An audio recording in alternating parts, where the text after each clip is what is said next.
Thank you. The next presentation is by Robbi Harris from the Jewish Theological Seminary of America. And his presentation is the transition from the oral to the textual biblical exegesis in Rashi's circle and his Christian counterpart.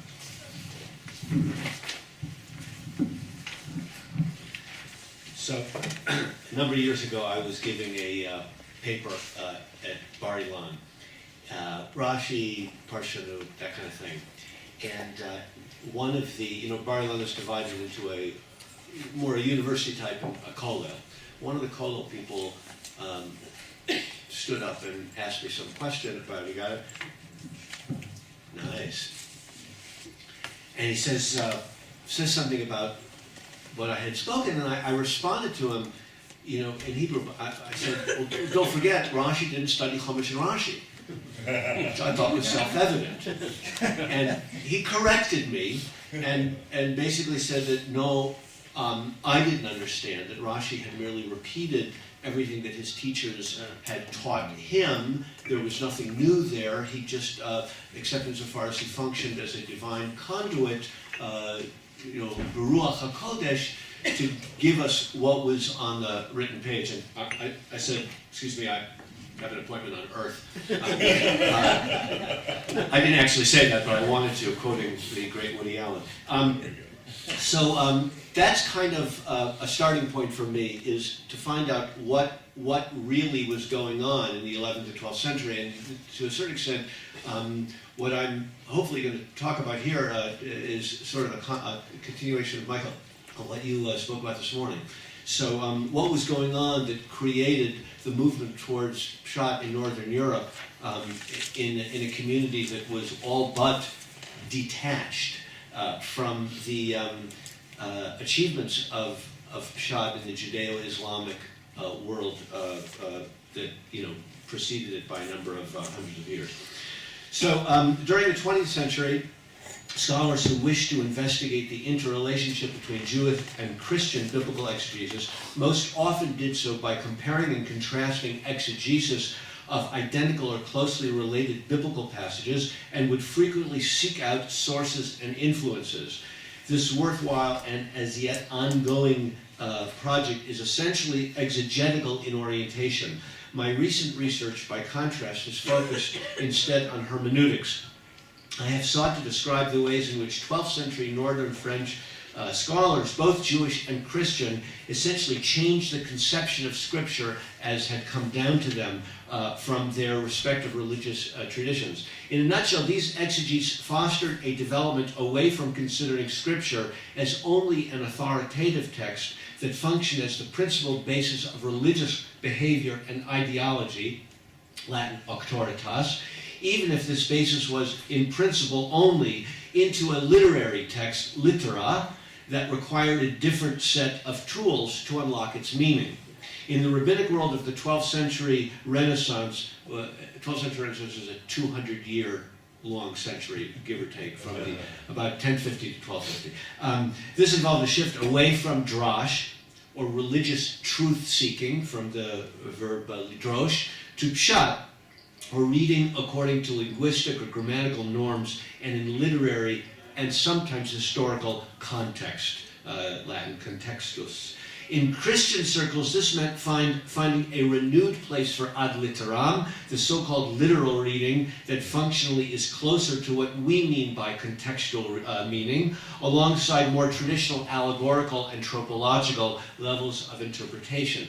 Although the rabbinic practitioners of Pshat never precisely defined their methodology, one can hardly go wrong by at least beginning with the definition of this term offered by the late, great Sarah Kamin, my translation. Pshat is an explanation of a biblical passage according to its language, its syntactic structure, its immediate literary context, its literary type, within a dynamic interaction among all of those components. That line is key. Put differently, an interpretation according to Pshat is an interpretation that considers all of the linguistic foundations in its literary composition and assigns to each of them an understanding within a complete reading. Now, the problem with that wonderful definition is that nobody in the 12th century could possibly have conceived it. They did it, but not conceived it. Oh, one quick question. Are you going to give me 5 minutes before I end? Yes. Oh, thank you. You're a godly man. I hope that I would not err in considering this a worthy characterization of the contextual nature of the ad literam exegetes of the 12th century Christian schoolmen, as well as the rabbis. Moreover, it has been my claim that in fostering this development, both Jewish and Christian scholars essentially invented the concept of literature, quote unquote, as that modern term emerged out of the pre-modern era into our own, and therefore at one and the same time transformed the ancient Jewish or Christian religious truth seeker, rabbinic darshan or patristic homilist, into what we moderns call the reader. We may more directly access the thinking of Christian churchmen about the changes that took place in their intellectual and academic worlds than we can that of the rabbinic exegetes, since the former wrote treatises on the topic and lengthy introductions to their exegetical works, whereas the northern French rabbis pretty much did not. However, even the rabbis occasionally desist from their general practice of addressing the meaning of the biblical text they are interpreting, or what I call the what issues, and make discursive observations about biblical composition. If you're from Canada, you would say about biblical composition, that provide a window into their own writing and thinking, what I like to call the how issues. My fuller research, of which today's talk is but an introduction, will therefore examine the ways in which Jewish and Christian biblical exegetes, contemporary during the Renaissance of the 12th century, write about reading, by which I mean the process of reading qua reading. I will do so both with regard to their explicit expressions about the reading process, both when they write either treatises or introductions, but also when they incorporate discursive comments about reading into their commentaries. In any case, I am most interested in the occasions when they do not necessarily approach the Bible in the time-honored and authoritative ways that both traditions had developed over centuries to discover or uncover religious truth, but express new ways of thinking about the nature of biblical composition that are particularly evocative of the 12th century Renaissance. I will evaluate points of commonality and contrast that exist among them. Now, to return to my observation about, at the beginning, about Rashi not having studied Chumash and Rashi. My claim is that the means through which both Jewish and Christian 12th century exegetes achieved this, the shift in encountering scripture, that is the transition from drash to pshat or from allegoria to ad literam, was the commentary or ad locum gloss. And this touches on what you alluded to, Michael, in the beginning of your talk about the technological changes that we're undergoing, both in the movement from scrolls to codices, which happened in the Christian world centuries earlier, but in particular the nature of the encountering of the text and the idea that one could gloss them as one went along in the reading process. This may seem obvious, but it ought not be so.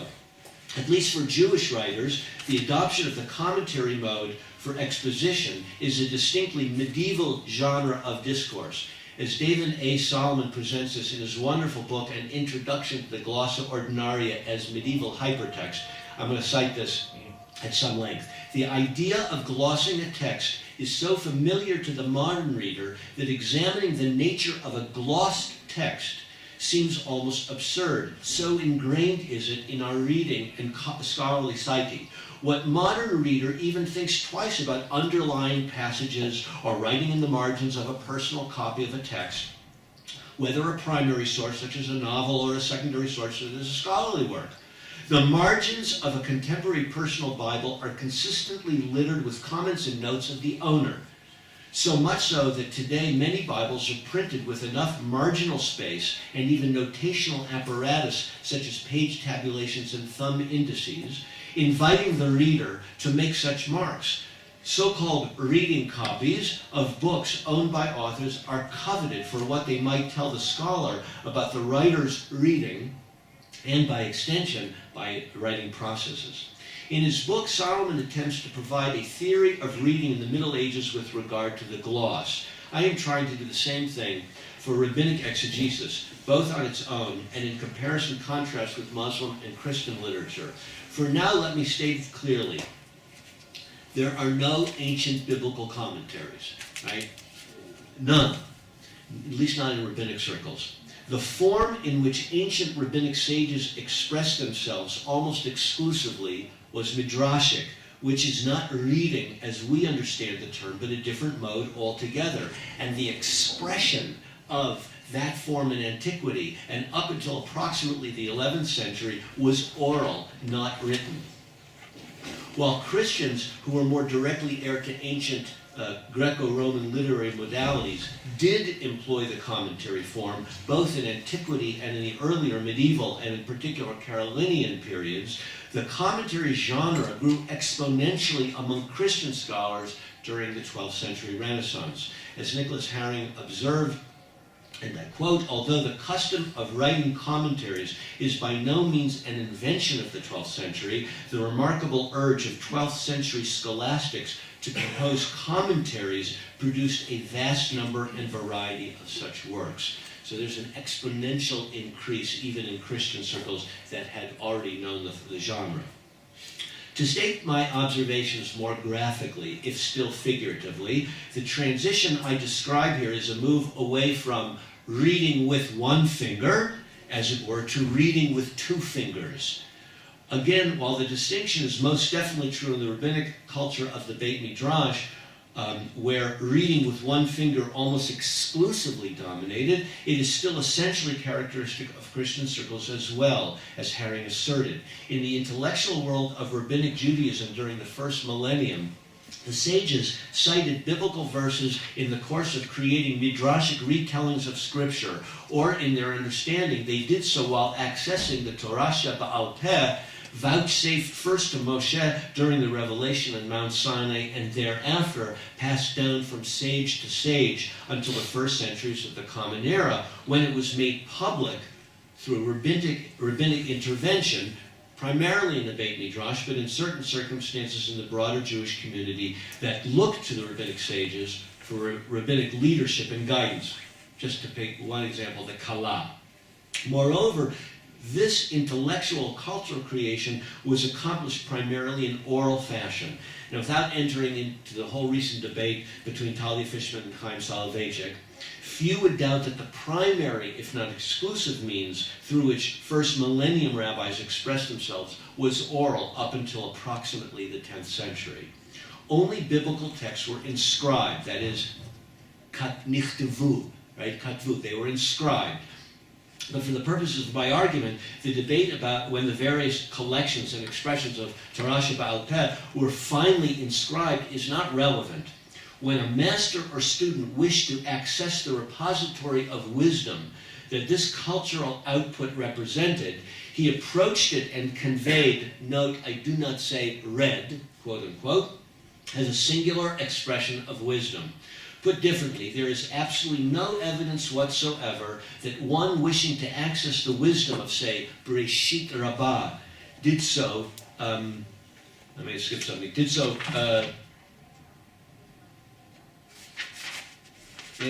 lost a line somewhere. In other words, they did so with one finger, so to speak, in the Midrash. Oh, I see, I missed my negative. There's no evidence that they did so with one finger in the Midrash and the other finger in the biblical text.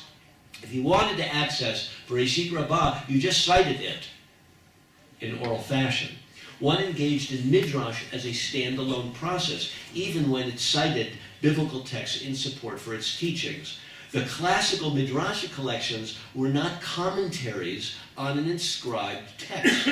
Outside of Karaite scholarship and the Rabbinite intellectual responses to Karaism, both of which were mostly in Arabic, and to a lesser extent the exegetical activity in the Byzantine sphere, Rashi's commentary on the Torah represents the first rabbinic Hebrew ad locum guide to reading the Bible, of which we have extended evidence.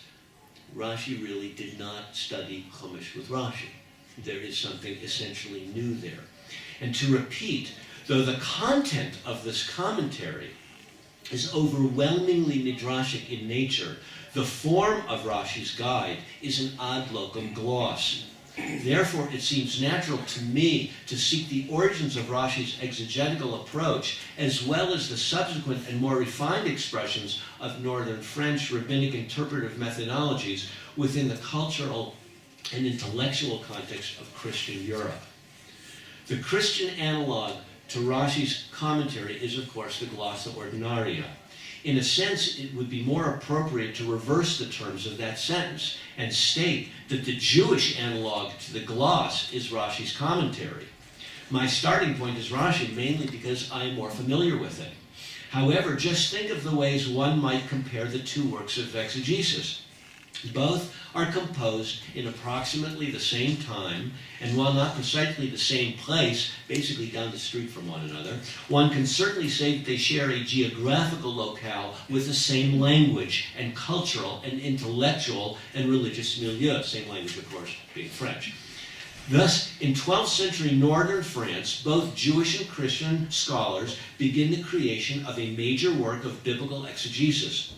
Both drew on their respective ancient exegetical traditions for approximately 70% of their content, the great patristic literature for the Christian churchmen, and the Talmud and the Midrash collections for Rashi, whereas approximately 30% represented newer, individually intuited, plain sense or literal interpretations. But while naturally different in content, they essentially share the same form. They are both ad locum glosses that represent the beginning of two-fingered reading in the West. Each requires either literally or figuratively direct attention both to the biblical text, the first finger, as well as the commentary guide, the second finger.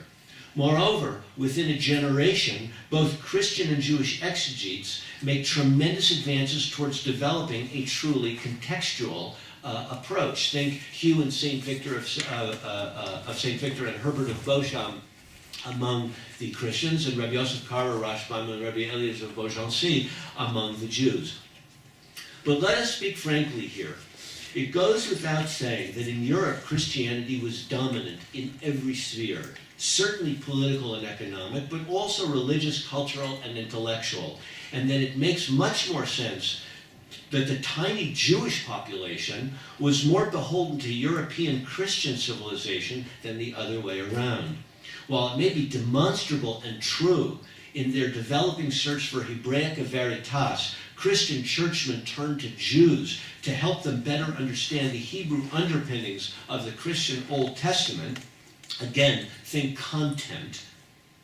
In the expanding Christian sense of the literal meaning, and particularly the way in which Christians express their understanding of that sense, again, think form, the ad locum gloss, the rabbinic exegetes followed a path that Christians trod before them. Paradoxically, therefore, when Rashi composed an ad locum gloss commentary, he essentially adopted a Christian hermeneutic. The hermeneutic adopted and developed by both Jewish and Christian exegetes during the 12th century Renaissance was increasingly characterized by attention paid to features of composition that would, in a later age, be termed literary.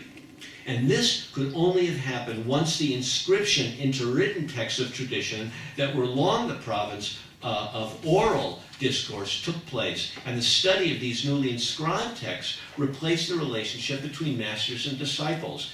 Brian Stock, who's an important figure both for Talia and some of the others that I think you mentioned as well, wrote as follows: when writing replaces speaking, the result is literature. The face-to-face relations between speaker and hearer are replaced by the relations between writer and reader. The meaning of the speaker and the meaning of the discourse can no longer overlap or be circumscribed by a common subjectivity. Inscription and the semantic autonomy of the text become one, and this results from the disconnection of the author's intention and the text's meaning. The notion of semantic autonomy lies at the basis of all exegesis and hermeneutics. Intentionality is never completely erased, nor is the text ever completely autonomous. However, in a written as opposed to a spoken text, the author is no longer physically present, and the audience, being abstract, is potentially universal. Gotcha. Of course, no literary work is just directed towards all of an audience, but rather to a segment of it, a segment that can be defined in economic, social, and cultural terms. In the interplay of text and audience, the work helps us to create that very segmented public. Now, whether one identifies Stock's segmented public as maskilim, the maskilim to whom Rashbam addressed his exegesis, or some other group of either Jewish or Christian intelligentsia, right? My claim remains that the 12th century exegetes essentially invented readership, literature, and therefore the reader. Moreover, as I have attempted to demonstrate during the past 20 years, these exegetes developed terms to express their awareness of a wide variety of structures and devices in literary, biblical narrative, and poetry. One of the hallmarks of the 12th century moves towards literacy is the attention that the exegetes whom we are studying articulated a new or renewed interest in context as opposed to religious authority as a determinant of meaning. Earlier, I referenced Kamin's definition of pshat as an explanation of a biblical passage according to its language, its syntactic structure, its immediate literary context, literary type, etc. In a sense, however, the definition begs the question. If the rabbinic exegetes do not actually define the word pshat, then any association moderns might make between that and context, a concept that has a modern but not ancient or medieval valence in Hebrew, is strictly intuitive. So I'll break off here. In other words, we say in modern Hebrew heksher, right? We all seem to know what contextus is. But where does it come from in Europe? My idea, in short, is to look at the exponential increase in copies of Cicero de Inventione and the orations of Quintilian. Both texts known in a select group of people among Christians, sometimes retaining a single original text, that were recopied during the Carolingian period and then exponentially circulated in greater numbers. We're talking about dozens, not thousands, but among the Parisian schoolmen of 12th century northern France in the developing, incipient, latent European university. But if you look back at these texts, both are authors that are revising in a forensic context how to create a rhetorical argument that is rooted in context, i.e. the law or the case that was before them. And that's the advice they were giving to their students. These are circulated in mass among Christians studying the Hebraica Veritas, and their ideas begin to focus on this long neglected Christian component of the four method, four leveled reading ad literam, right? The Jews in their midst, yes, they may hear shmuot and know a little bit about in some undescribed way, right? The literary achievements or the grammatical achievements of the Judeo-Islamic world, but basically right in their own universe of discourse, in French, on the streets, and in the general vicinity of where Jews live in Champaign County in the Loire River Valley, Rouen, if you want, they're doing the same thing. And they're applying those norms both in a technological way of writing glosses for the very first time and using an approach that bespoke, contemporary Christian hermeneutic. Toda rabah.